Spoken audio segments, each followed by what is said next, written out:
Chaque jour qui passe, vous perdez de l'argent en impôts si vous ne faites rien. Aujourd'hui, je te dévoile la stratégie que les riches utilisent pour transmettre leur patrimoine à moindre coût. Et toutes ces stratégies sont 100% légales et reconnues par l'administration fiscale. Elles sont utilisées par des investisseurs aguerris et les grandes familles pour transmettre leur patrimoine sans surpayer d'impôts. Alors voici notre programme. Un cas pratique bien concret avec 4 stratégies de droit de succession. La dernière stratégie étant ma solution miracle. Si tu veux la découvrir, alors reste jusqu'à la fin. Tu verras que le résultat est incroyable. Hello la diaspora, bienvenue sur votre chaîne Diaspora Elite Finance. Je suis Gisèle Villod-Martinez. J'ai 10 ans d'expertise financière auprès de la première banque européenne et française. Dans cette chaîne, nous mettons gratuitement à ta disposition toutes les astuces financières et bancaires pour te permettre de structurer solidement ton patrimoine. Si tu as pour objectif de faire travailler ton argent pour toi, alors abonne-toi au bon endroit. Chaque semaine, nous mettons une vidéo instructive qui te donne des conseils concrets pour rentabiliser et faire fructifier ton patrimoine personnel et ou professionnel. Alors, je te présente notre cas pratique de ce jour. Je suis contactée par un couple de retraités qui, pendant toute leur phase d'activité,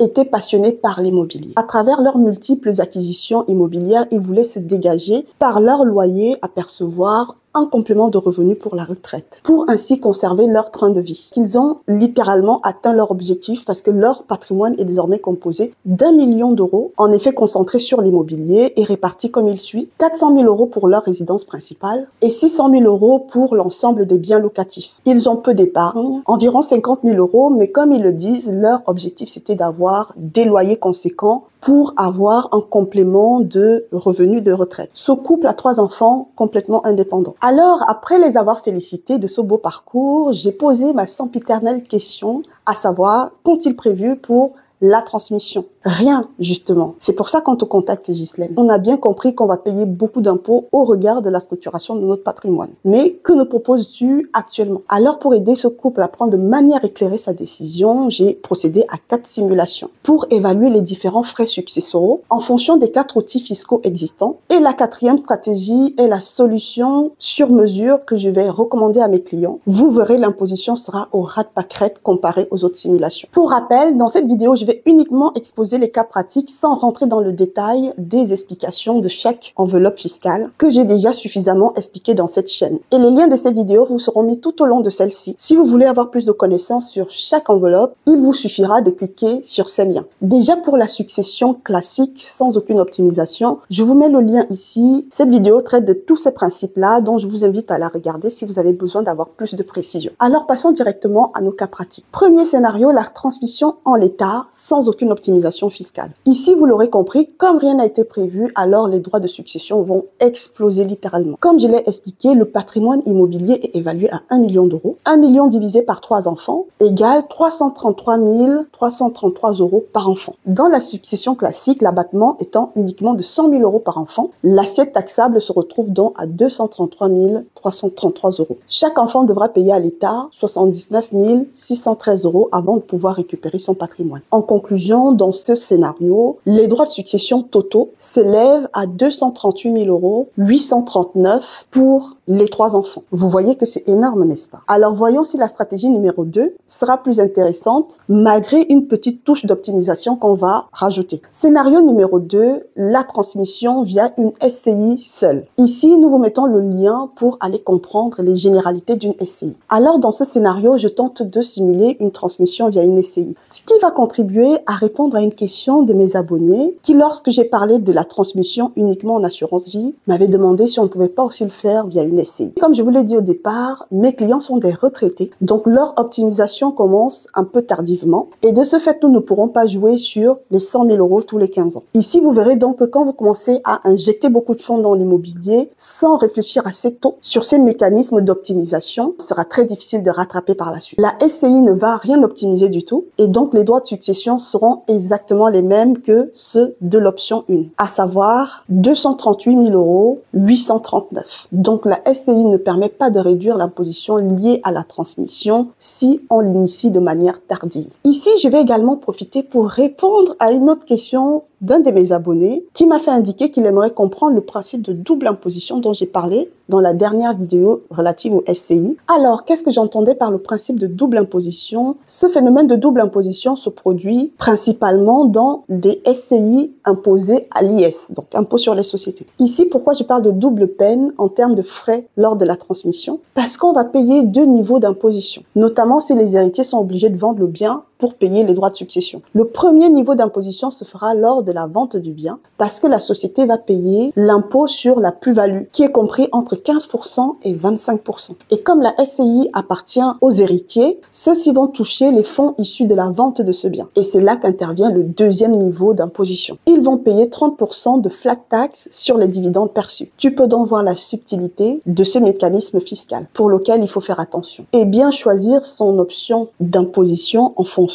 de ses objectifs, car le résultat ne sera pas le même. Passons au scénario 3. Troisième stratégie, on va se dire que la transmission va se faire via une assurance vie seule. Idem pour ceux qui veulent comprendre les généralités d'une assurance vie, le lien sera mis là. Comme nous l'avons vu précédemment, l'assurance vie, c'est un bel outil fiscal pour réduire au maximum les droits de succession via un abattement de 152 500 € par bénéficiaire. Il faut savoir que si tu décides de transmettre tout ton patrimoine uniquement via l'assurance vie, seul l'abattement de 152 500 s'appliquera. La loi ne permet pas de bénéficier également de l'abattement de 100 000 € appliqué dans la succession classique. Ça sera alors l'un ou l'autre. Mais dans tous les cas, l'option de l'assurance vie est toujours la plus intéressante. Idem pour les frais qui vont s'appliquer au-delà des 152 500. Ils sont toujours plus avantageux que ceux des droits de succession. Alors, dans notre cas précis, 152 500 x 3, nous cumulons 457 500 € à déduire de 1 million. Il nous reste comme base taxable 542 500 €. Divisé par 3 pour les 3 enfants, chacun devra être imposé sur la base de 180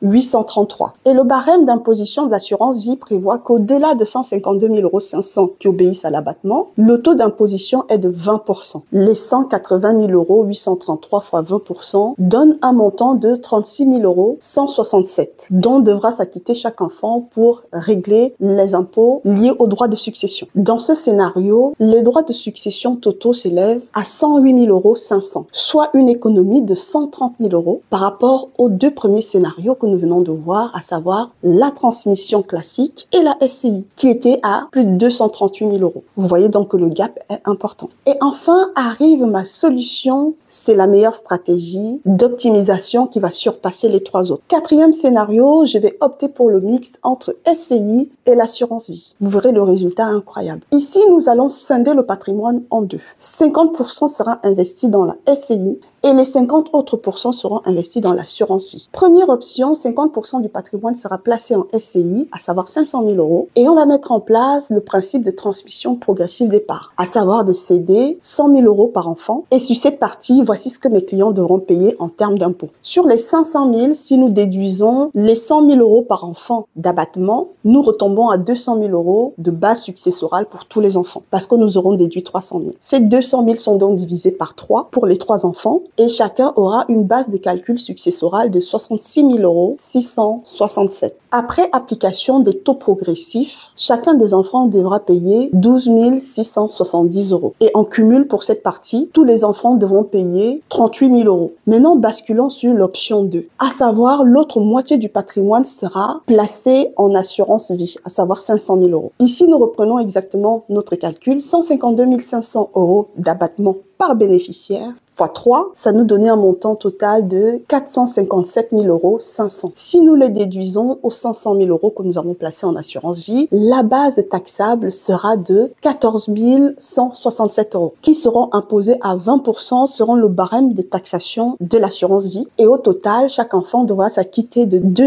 833 € comme frais de succession. Le coût total de la transmission de 500 000 € via l'enveloppe de l'assurance vie s'élève pour les 3 enfants à 8 500 €. Si on les cumule aux 38 000 € de l'option 1, à savoir la transmission via la SCI, les droits totaux de la transmission tout entière, à savoir les 1 million, s'élèvent à 46 500 €, soit une économie cette fois-ci de 191 000 € comparée à la transmission en direct et la transmission via une SCI. C'est vertigineux, n'est-ce pas? Vous voyez donc que avec ma solution optimisée, les enfants des clients vont payer moins de 5% et plus précisément 4,65% du montant total du patrimoine de leurs parents. C'est magique, n'est-ce pas? Tu comprends donc pourquoi les riches demeurent très riches et ne payent presque pas d'impôts, parce qu'ils se font accompagner par des experts qui vont utiliser toutes les stratégies d'optimisation fiscale pour leur permettre à eux et à leurs descendants de payer moins d'impôts. Et comme j'aime à le dire, certes l'accompagnement d'un expert a un coût, mais est-ce que celui-ci équivaut les 238 000 € de départ dont la famille allait se délester pour donner aux impôts? Donc, chers membres de la diaspora, ton patrimoine nécessite une structuration approfondie, que ce soit en Occident ou en Afrique. N'hésite surtout pas à nous contacter via le lien de notre adresse mail ou de notre site web mis en barre de description. Et profite de 30 minutes gratuites de diagnostic patrimonial offert. Ensemble, nous évaluerons si un accompagnement est pertinent ou pas du tout. Alors, pour conclure cette vidéo, ma cliente me dit néanmoins: mais enfin, Ghislaine, si nous donnons tout maintenant aux enfants, alors même que notre objectif était d'avoir un complément de revenus à la retraite pour pouvoir conserver notre train de vie, comment allons-nous faire par la suite? Très bonne question de la cliente, n'est-ce pas? Mais je l'ai rassurée en lui disant que j'ai une solution qui va leur permettre non seulement de structurer leurs investissements pour optimiser la transmission, mais également de conserver leurs revenus complémentaires dont ils ont travaillé dur pour mettre en place. Et cette solution, je vous la révèle dans la prochaine capsule. Restez connectés. Tu es passionné par les thématiques financières, bancaires, les stratégies d'affaires? Abonne-toi, tu es au bon endroit. Apporte-nous ton soutien en t'abonnant à la page. Like nos vidéos et partage-les. Ces informations ne vous sont jamais données dans les banques classiques. Alors permettez également à vos proches d'en profiter. Cette vidéo t'a plu? Dis-nous merci en commentaire. Tu veux qu'on aille un peu plus loin? Dis-nous-le en commentaire. Tu souhaites un sujet particulier? Dis-le également en commentaire. C'est avec plaisir que je te lirai et que je te répondrai.